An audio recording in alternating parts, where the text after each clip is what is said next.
안녕하세요, 꿀잠지 PD입니다. 갤럭시 S25 울트라를 공개 직후인 23일부터 사용을 시작해서 20일 가까이 사용을 했습니다. 갤럭시 노트 20 울트라부터 모든 울트라 모델을 사용해온 경험을 바탕으로 갤럭시 S25 울트라를 사용하면서 만족한 부분과 아쉬웠던 점을 정리합니다. 갤럭시 S25 울트라를 사용하면서 가장 아쉽다고 느꼈던 부분부터 이야기를 시작합니다. S25 울트라는 S펜에서 블루투스 기능이 빠지면서 원격 제어를 더 이상 할 수 없게 되었습니다. S22 울트라부터 S24 울트라까지 S펜을 카메라 셔터로 사용하는 사용자가 은근히 많았습니다. 삼각대나 거치대에 스마트폰을 장착해두고 사진을 찍을 때 타이머가 아닌 S펜으로 촬영하면 정말 편하거든요. S시리즈 울트라 모델에서 S펜을 사용하는 인구가 다수보다는 소수이긴 하지만 편리함을 주는 기능을 줬다가 뺏어버리면 아쉬움이 더 클 수밖에 없습니다. 물론 S펜을 이용한 원격 제어를 사용해본 경험이 없다면 그냥 사라졌나 보다라고 대수롭지 않게 생각할 수 있는데, 이용할 수 있는 옵션이 하나 사라지면서 전작과 비교해서 신제품에서 떨어지는 부분이 하나가 있다는 것이 아쉬운 거죠. 다음은 반대로 갤럭시 S25 울트라를 사용하면서 전작인 S24 울트라 대비 긍정적인 방향으로 변화가 가장 크게 와닿은 스피커에 대한 이야기입니다. 스마트폰을 리뷰할 때 성능, 카메라, 디스플레이 등 핵심적으로 이야기하는 요소들이 많이 있지만 S25 울트라는 스피커를 먼저 이야기할 만큼 굉장히 인상적입니다. 스피커에서 나오는 음악을 들어보고 나서 이야기를 이어갑니다. You left your perfume on the pillow and your whispers in the air. You left your perfume on the pillow and your whispers in the air. Don't tell me why we can't collide. Nowhere to run, nowhere to hide. Don't you feel? Don't tell me why we can't collide. Nowhere to run, nowhere to hide.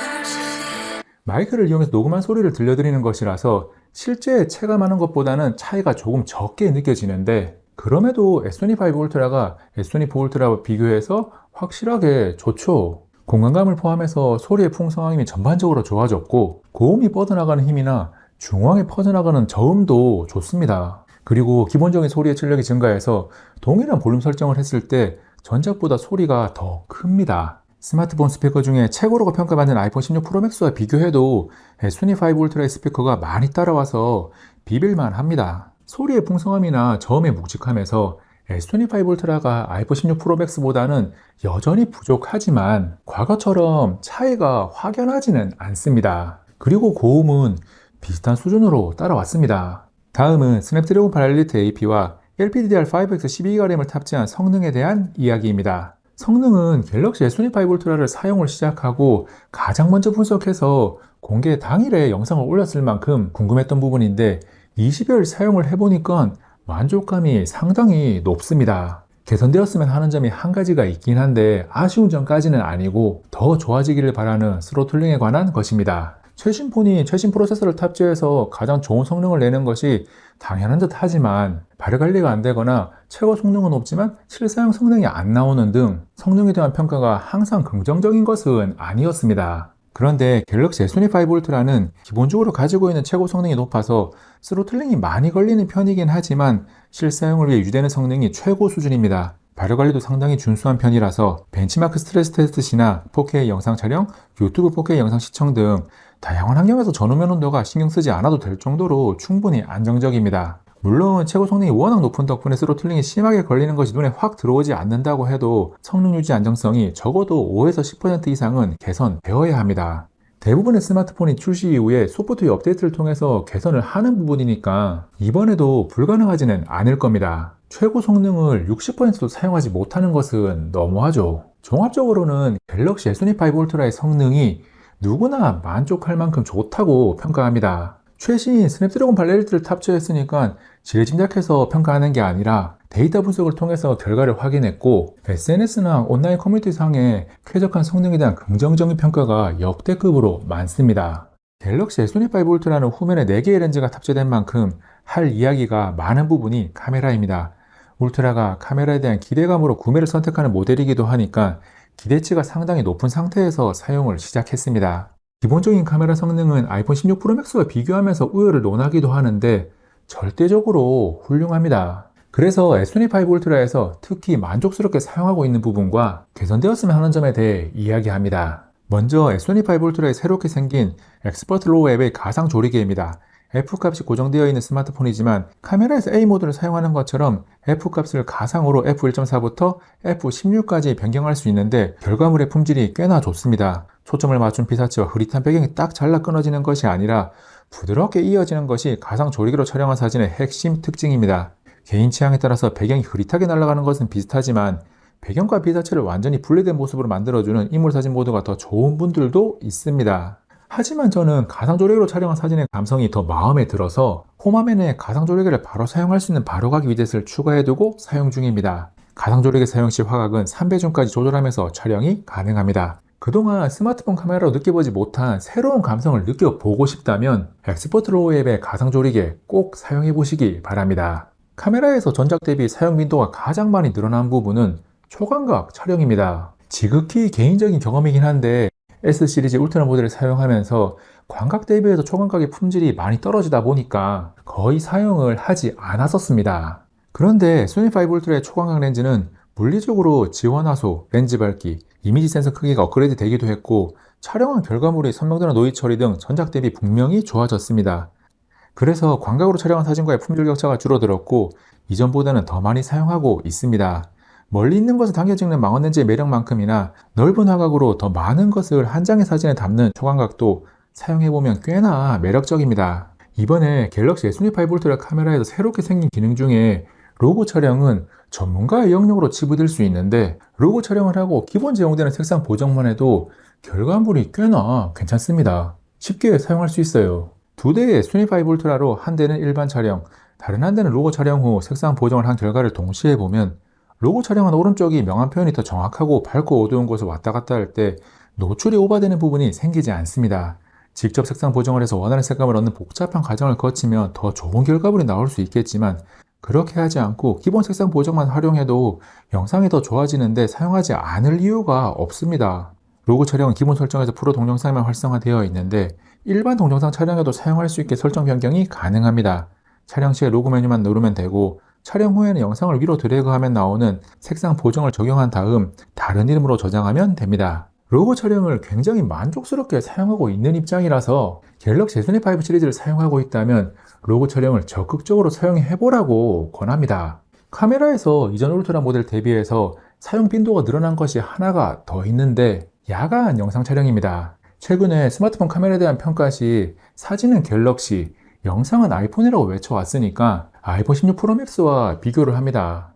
왼쪽에 아이폰 16 프로 맥스와 오른쪽에 갤럭시 S25 울트라 영상을 동시에 보면 빛이 있는 곳이 갤럭시가 조금 더 밝게 찍히면서 하얗고 아이폰이 상대적으로 약간 어둡게 찍히면서 누렇습니다. 실제로 눈에 보이는 모습은 두 스마트폰이 보여주는 영상의 딱 중간 정도입니다. 그리고 아이폰 16 프로 맥스가 상대적으로 날카로운 느낌이 있고 갤럭시 S25 울트라는 부드러운 느낌이 조금 더 강합니다. 빛이 강한 부분에서는 아이폰 16 프로 맥스가 억제를 조금 더 잘해서 번짐이 상대적으로 적게 나타나고 S25 울트라는 빛이 조금 더 번진다는 아쉬움이 있습니다. 아이폰은 광원이 여러 개 있을 때 고스트 현상이 심하게 나타납니다. 갤럭시도 빛이 강하면 고스트 현상이 나타나긴 하는데 정도의 차이가 다르죠.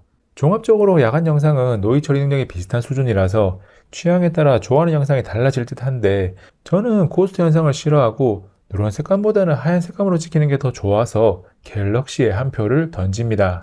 S25 울트라를 가지고 있다면 야간에도 영상을 열심히 찍어 보시기 바랍니다. 갤럭시 S25 울트라에 적용된 One UI 7은 동영상 촬영 시에 줌인 줌아웃을 부드럽게 할 수 있는 인터페이스를 제공해서 꽤나 편합니다. 그런데 줌인이나 줌아웃 중에 사용하는 렌즈가 변경되는 순간이 있고 영상이 튀면서 표시가 납니다. 이런 현상은 여러 개의 렌즈를 활용하는 스마트폰의 특성상 갤럭시뿐만 아니라 아이폰도 동일하게 발생하는데 삼성이든 애플이든 조금 더 표시가 덜 나면서 부드럽게 넘어가도록 개선되었으면 좋겠습니다. 카메라 관련 마지막 내용으로 바뀌었으면 하는 망원 구성에 대한 제 의견을 이야기합니다.